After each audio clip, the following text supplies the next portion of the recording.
center there, virtual reality center there. There are so many things there. It's incredible, actually. Every corner you turn around, there is something of that nature. And it was those guys who were a little bit older than myself, and then myself as well, who would also do promotions there years later, who are the progenitors of that place. We basically started that place, but especially those guys, very important. And that led to me becoming a bit of a promoter as well. And early 90s with myself and DJ Sparrow, we'd put events on in the city. One of them would be at a place, I forget the name of it, but with DJ Sparrow, and he'd be cutting a suede, as he used to say. He was a scratch DJ.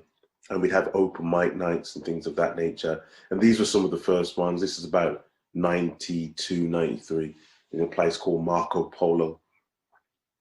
And this continued until myself as an artist, I went on to live in London and work with a label called Big Data. And through that, through a guy called Will Ashen, who's a journalist and the head of Big Data Records, I eventually started to write for certain magazines such as Trace magazine, and also put on events, one of them being called Gush, which promoted not only the Big Data label, but also the sonic experimentation that was happening in the UK at that time, which would eventually lead to what was called grime and things of that nature, sub-low, dubstep, and those kind of sounds. And that would happen at Plastic People, which is an amazing club with an amazing history that I don't think exists anymore, but was a very important piece in time between the late 90s, early 2000s. But that gave me a taste for promotions, gave me a taste for writing.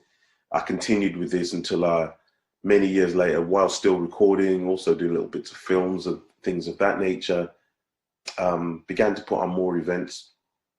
And I noticed a little lull, especially for Black and brown communities in regards to things that they want to do. So I started a thing by the name of Afroflux.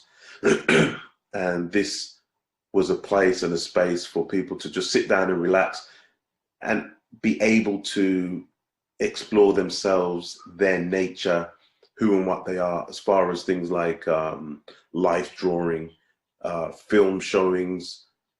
So films that had Afrofuturistic themes, talks, and even a small comic convention by the name of FluxCon, which we did a few times with a lady called Florence Okoye, who's a brilliant, she's amazing.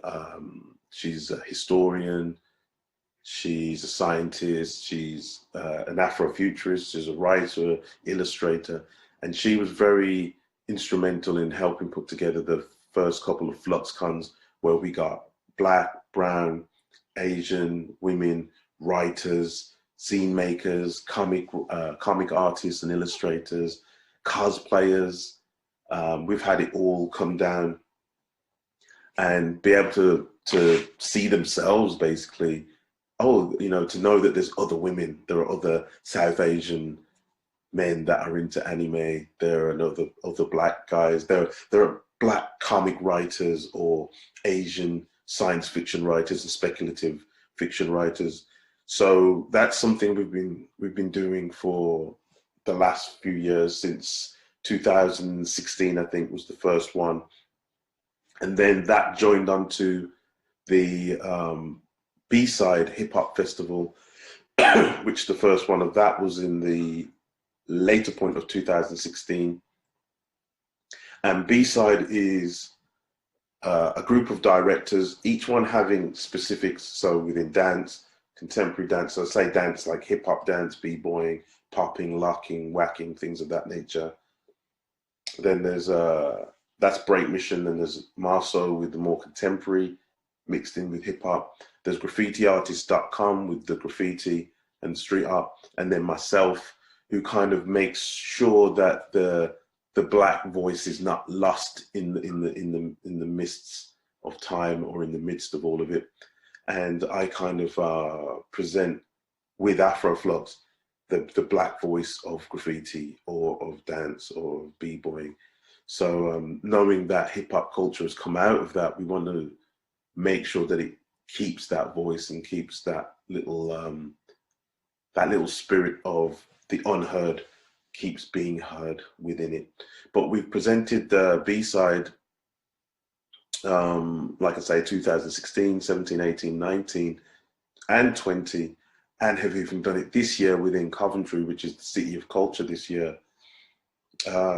Last year we managed to do it even during COVID, but we had to do about 50% of it online, which was pretty incredible, really, working out where and when people don't need to see or touch each other in the physical realm and be on screen as I am now. Hello, Korea. Hello. I wish I could be there. So yeah, we've managed to do it and present it in different ways each year, usually in and around Birmingham Hippodrome, which has been very, very big in helping us put that together and enabling us to find funding to do it, which is just such a hard thing because people don't always have that insight, but they have the insight once you start showing that. In I think 2018 we had around 10,000 people come to B-side through the weekend, and as the years have gone on, we've expanded from like 1 day to 2 days to a weekend with events through the week. Earlier in those weeks is when I have the Afroflux events.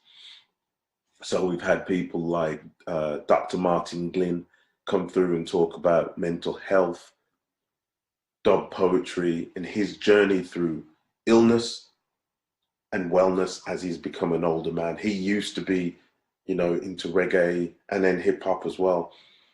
But now he's coming into his own thing and coming to an Afrofuturistic kind of idea of what his time here is on Earth and to the future, basically. So he's presented that to young people. We've had Dr. Robert Beckford. We've had filmmaker Phil Tommy, who's a cinematographer, stuntman, action guy. He's been in many big films. We're in a film at the moment actually called Fixed. We're very early. We do a bit of stunt work, fight choreography, and things in that nature. So we're also going to the film world to some degrees with Afroflux as well. So we had people like that. Sarah Kenny, who's amazing, who I was with the other week in Thought Bubble. She's amazing. She has a comic by the name of Surgeon X, and which talks actually, it's only came out a few years ago, and it talks about viruses and not having enough antibiotics within the world to share for everybody, and how that affects the elites and how that affects society. So her comics are very timely, very socially conscious and aware and observant as well. And she also did a web comic called Divop 91, which is COVID-19 backwards, and talks about a virus that comes to Earth and only affects the older people, and how the younger people who are transported to another planet, how they deal with things. That was really great. I was part of that. I helped out with the soundtrack, and I actually appear in one of the web comics. A lot of the people who helped out appear in sort of hidden panels within the comic. And so having people like that just gives people a different insight, not only to culture, but also to how the connection of culture. So with Sarah just the other week, we had a workshop dealing with MF Doom, hip hop, comics, and the rise of the supervillain. So those kind of connections, which are very important but not always understood, not always spoke about.